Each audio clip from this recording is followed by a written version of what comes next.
Bonjour et bienvenue sur Kansei. Petit retour historique, 19e, non seulement un retour à l'université et aussi un retour sur l'industrie principale de cette époque-là, qui était le tabac, relayé ensuite, vous le savez, par l'industrie aéronautique présente à ce jour.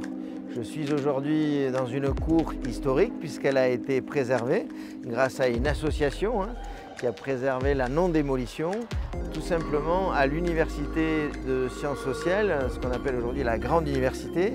Notre hôte de ce jour est le directeur du patrimoine, Michel Ramon-Gassier, et également une nouvelle rencontre d'un architecte que nous n'avons jamais eu l'occasion de découvrir sur Kansei, Benoît Martre de l'agence AMM. Voilà, bonne découverte et je vous dis à tout de suite.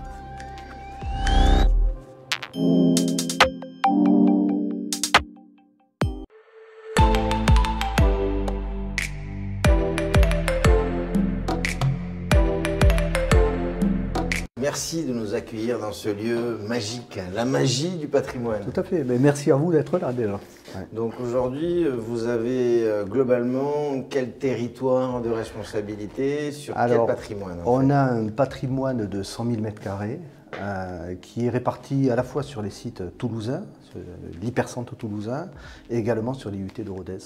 D'accord. La particularité, c'est que chaque université souvent se retrouve d'une manière historique dans les centres de ville ou alors pas toujours. C'est une particularité pas toujours. Il existe des universités qui sont effectivement en centre-ville. Et puis l'essentiel des universités qui ont été construites dans les années 70-80 se retrouvent plutôt en périphérie des villes.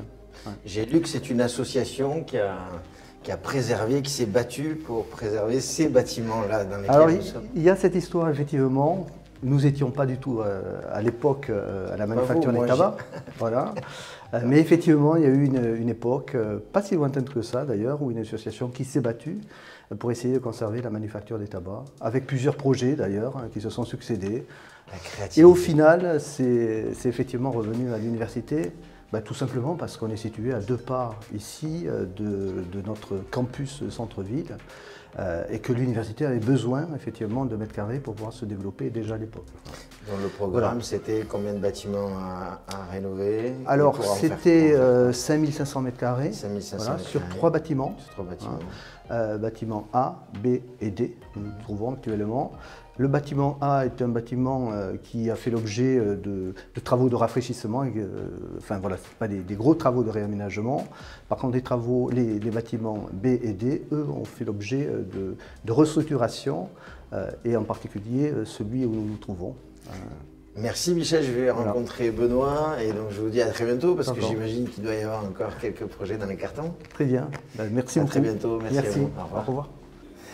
Bonjour Benoît. Bonjour. Première fois? Oui, première fois. Ton agence est pourtant toulousaine et bien ancrée, dis donc. Oui, ça fait 40 ans que l'agence existe à Toulouse. Oui. Ça fait 15 ans que je suis... Oui. Je prends des produits. Je prends des produits. Donc ici, programmation, première fois que tu gagnes un appel d'offres, c'est ça? Avec l'université. D'accord. La première intention, c'est répondre sur la manufacture des tabacs. On l'a vu, le bâtiment est magnifique. Et donc, une intervention dans Toulouse sur la manufacture des tabacs, on répond dessus. Donc là, on est tout de suite dans un des halls d'entrée. Voilà. Donc, c'est un des 2 halls d'entrée pour Sciences Po, puisqu'en fait, le programme, c'était d'installer Sciences Po dans la manufacture des tabacs. 2 halls.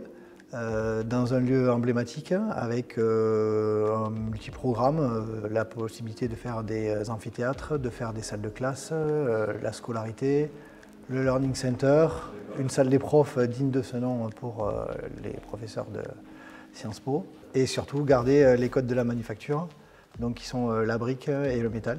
Tout ce qui a été rajouté, les alcôves sont rajoutées en noir et en métal, donc à la fois la partie teinte et la partie matériaux. Bien évidemment conserver la brique, puisqu'en fait la brique est omniprésente dans le bâtiment. Et ensuite un travail sur les luminaires, puisqu'on a des luminaires de grande hauteur pour participer au grand volume, toujours sur le noir. Et ensuite on a aussi travaillé un petit peu sur l'acoustique, on le voit ici avec un faux plafond perforé aléatoirement.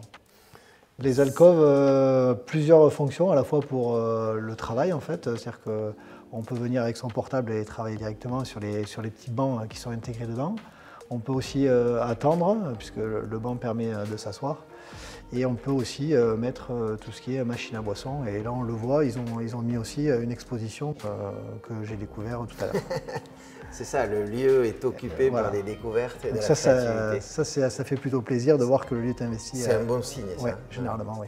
Le e-learning, c'était d'avoir un lieu qui soit calme, c'est parce que c'est un lieu de travail, mais c'est aussi un lieu de rencontre. C'est un lieu dans lequel les étudiants doivent venir travailler soit seuls, soit en groupe.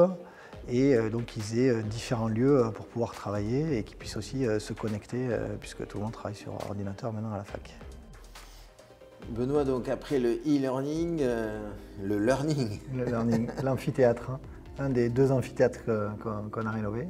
Tu me disais, là, il y a un respect des étudiants de ce lieu. Oui, ça c'est un respect des étudiants, du lieu, pas de dégradation, donc on a pu se permettre de mettre des beaux matériaux sur le projet. Qu'est-ce que tu retiens de ce chantier, toi, en particulier? Vraiment la collaboration avec l'université et Sciences Po, les échanges qu'on a pu avoir pendant les études. Ce que je ressens, c'est de se dire que la vie continue en fait dans un lieu qui était avec une autre affectation. Ouais. Et je trouve que c'est une sensation particulière. C'est bien de créer des lieux, mais quand on y recrée une nouvelle vie. Ouais. Merci. Merci. Ouais.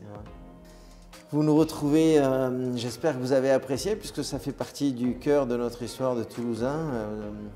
Vous nous retrouvez très bientôt sur d'autres reportages pour rencontrer d'autres architectes, d'autres maîtres d'ouvrage, maîtres d'œuvre et aussi la performance des entreprises en général et des artisans. À très bientôt.